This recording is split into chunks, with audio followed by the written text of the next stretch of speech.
talk about yourself, even though we have great information on our website about you. Hi. I'm going to move away from that so I can actually tell if I'm speaking loud enough. But I am a psychotherapist. I am not somebody that likes to be up in front of people. I'd actually be much happier to talk to you about brains than I am politics. But I am angry. I'm frustrated. The fact that there's only one party that seems to value democracy has led me to start to do something about it. And I come into this as somebody trained as a mediator. I was licensed at one point, but not anymore. I just call it family therapy now. And I don't know. What is useful for y'all? Just because I want to make sure that this is me learning about you and you learning about me. Closer? Okay. Yes. So I am running for school board at USD 373. I have started to attend those meetings and to get up to date on everything. I'm generally a volunteer. I'm usually doing something for some nonprofit, so this feels like a really natural movement for me.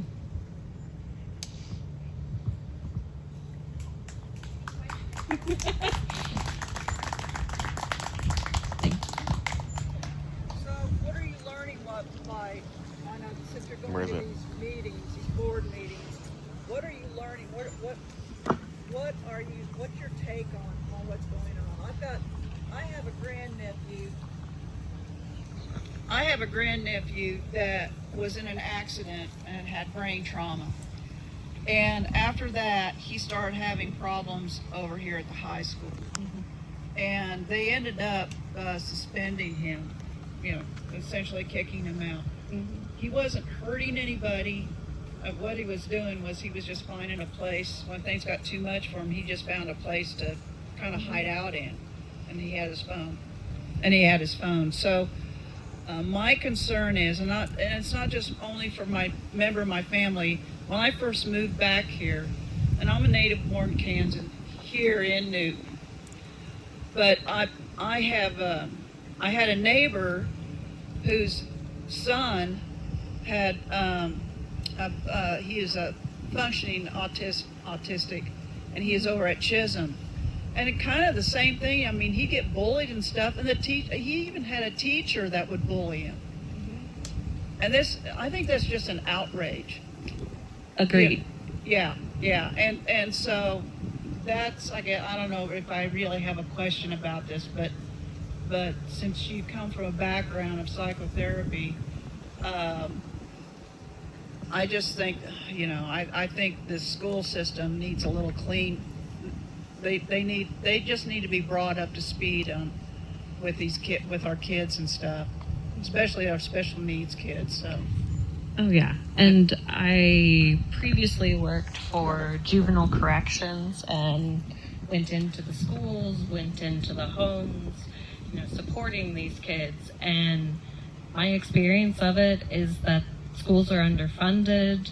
The special ed teacher doesn't even get to teach. They are doing IEPs from morning till night. Tell what the IP stands for. The Individualized Education Plan. So if you are not a typical learner, we want to set you up for success, and that has been a law that's been slowly chipped away at. And if you're anything other than easy, you're not getting a good education right now. And it's unfortunate. I'm deeply against that as someone who would not be here without an education. Any other questions before we introduce our Heston School Board candidate? What sort of issues have you been seeing at the meetings so far that have been, And I can't say that I have been at the most recent ones because I do also teach in my own way. I have interns, and so I've been launching them. Graduated yesterday, so very excited about that. But what I have seen is that they do see that we're underfunded. They want to do a bond issue, and I'm happy to see that they're bringing the parents in and asking, what do you want? Because why would we do another bond issue if we don't even know how we're going to spend it? As a social worker, just the voice of the people is very much a part of my professional underpinnings and deeply important to me.